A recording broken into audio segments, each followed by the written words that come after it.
নজরুল ইসলামের 126তম জন্মজয়ন্তী উপলক্ষে সাংস্কৃতিক অনুষ্ঠান এবং নৃত্য পরিবেশনায় আপনারা দেখছেন।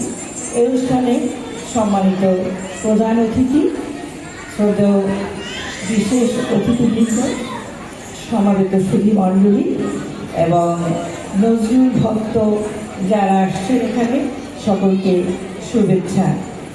আপনাদের জন্য শুভ সন্ধ্যা। আপনারা সুন্দর অনুষ্ঠান উপভোগ করবেন। শুধু নজরুলকে নিয়ে 2 ঘন্টা 5 ঘন্টা কথা বললে কথা শেষ হয়ে যায় না। শুধু দুটি কথা বলে আমি শেষ করব। নজরুল বলেছিলেন, উদয়ের পথে শুনি কার বাণী, ভয় নাই ওরে ভয় নাই, নিঃশেষে প্রাণ যে করিবে দান, ভয় নাই তার ভয় নেই।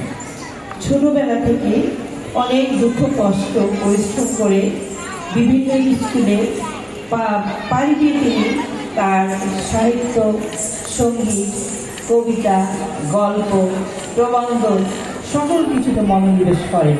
তিনি যখন 10ম শ্রেণীতে পড়েন, তিনি তখন স্কুল ছেড়ে সেনাবাহিনীতে যোগদান করেন এবং ট্রেনিংয়ে তিনি পাকিস্তানের করাচিতে চলে যান। সেখান থেকে 2 বছর পর ফিরে আসেন ভারতে।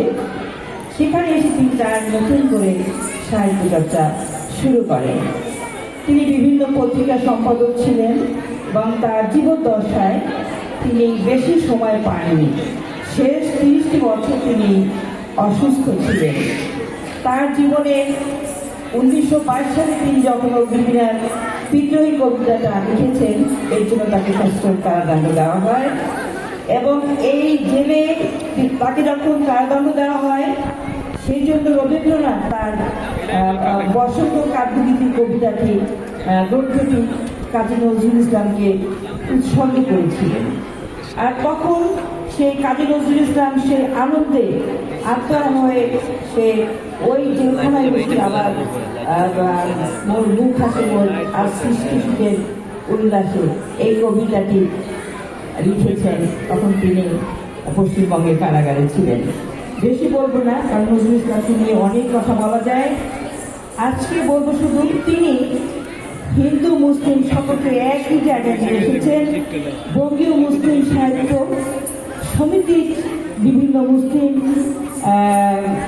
সাংস্কৃতিক ব্যক্তিত্বদের সান্নিধ্যে এসে তার সাংস্কৃতিক স্থানটাকে তিনি সমৃদ্ধ করেছেন। ঠিক তেমনি আবার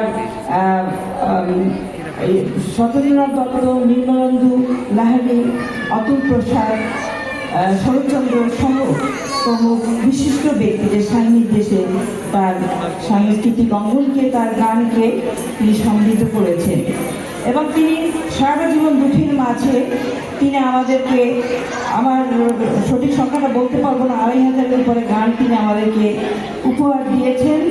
কারণ কাজী নজরুল ইসলাম ছাড়া কোনো গান হয় না। বাংলা সাহিত্যের এক বিস্ময় ইতিহাস, এটি নাম কাজী নজরুল ইসলাম, যিনি সাহিত্য আছেন ঢাকা বিশ্ববিদ্যালয় শাহী মসজিদের পাশে। এবং বাংলাদেশ সরকার তাকে 1972 সালে বাংলাদেশে ফিরিয়ে নিয়ে আসেন এবং পশ্চিমবঙ্গের ভারত সরকারের অনুমতি সাপেক্ষে তাকে বাংলাদেশে নিয়ে আসেন।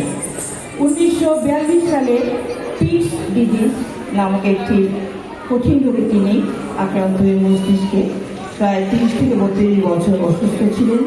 চলাফেরা করতে পারতেন কিন্তু কথা বলতে পারতেন না। যদি বেঁচে থাকতেন তাহলে আরও অনেক কিছু আমাদের দিতে পারতেন। 1945 সালে কলিকাতা বিশ্ববিদ্যালয় তাকে স্বর্ণপদকে ভূষিত করেন। 1960 সালে ভারত সরকার তাকে পদ্মভূষণ উপাধিতে ভূষিত করেছেন। 1969 সালে রবীন্দ্র ভারতী তাকে ডিগ্রি পদক দিয়েছেন। 1974 সালে ঢাকা বিশ্ববিদ্যালয়ের ডিগ্রি পদক দিয়েছেন এবং 1976 সালে বাংলাদেশ সরকার তাকে জানুয়ারি মাসে নাগরিকত্ব প্রদান করেছেন এবং 21শে ফেব্রুয়ারি 21শে পদক প্রদান করেছেন। সর্বোপরি আর সময় নেব না, 29শে আগস্ট 1976 সালে তিনি পিজি হসপিটালে মৃত্যুবরণ করেন। এই মহান কবি, জাতীয় কবি, এবং তার জন্য বাংলাদেশে 2 দিন জাতীয় শোক পালিত হয়েছে 1976 সালে তিনি যখন মারা যান। এবং এই শিল্পকলায় আমি বহু বছর পরে আজকে একটু কথা বলার সুযোগ পেলাম। বিভিন্ন ঘটনার প্রেক্ষাপটে দুই একজনের নাম আমি না বললেই নয়। আজকে যে শিল্পকলাটা দাঁড়িয়ে আছে, এত সুন্দর মঞ্চ, এত সুন্দর অডিয়েন্স আপনারা যারা দেখছেন, এখানে 2001-এ বিএনপি সরকারের সময় বেগম সেলিমা রহমান সাংস্কৃতিক প্রতিমন্ত্রী, তার নেতৃত্বে এবং তার সাথে ছিলেন পটুয়াখালীর স্বরাষ্ট্রমন্ত্রী আলহাজ আলতাফ হোসেন চৌধুরী এবং তৎকালীন ডিসি জনাব শফিকুল ইসলাম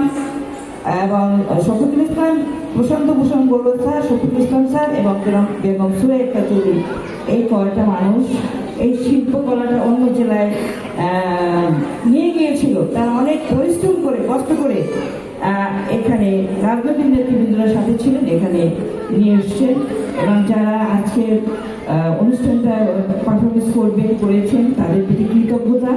এবং আরেকজনের প্রতি আমার কৃতজ্ঞতা প্রকাশ করাই হয়নি, তিনি হচ্ছেন পটুয়াখালীর কালচারাল অফিসার তানভীর রহমান। তানভীর রহমান অত্যন্ত দক্ষ, বিনয়ী, ভালো একজন অফিসার আমরা পেয়েছি। এরকম অফিসারকে আমরা থাকতে চাই না আমাদের সামনে। আমাদের অফিসার আপনারা যারা আছেন, আপনাদেরকে সকলকে আবারও আসসালামু আলাইকুম। সকলে ভালো থাকবেন, সকলের সুস্থতা, সুন্দর জীবন কামনা করি। আপনাদের সামনে দুটি কথা বললাম, দুটি কমেও এবং কাজী নজরুল ইসলামের অনুষ্ঠানগুলো উপভোগ করবেন। সকলকে ধন্যবাদ জানিয়ে এবং করতালিতে তাদেরকে স্বাগত জানাবেন। ধন্যবাদ সকলকে। আসসালামু আলাইকুম। Thank you.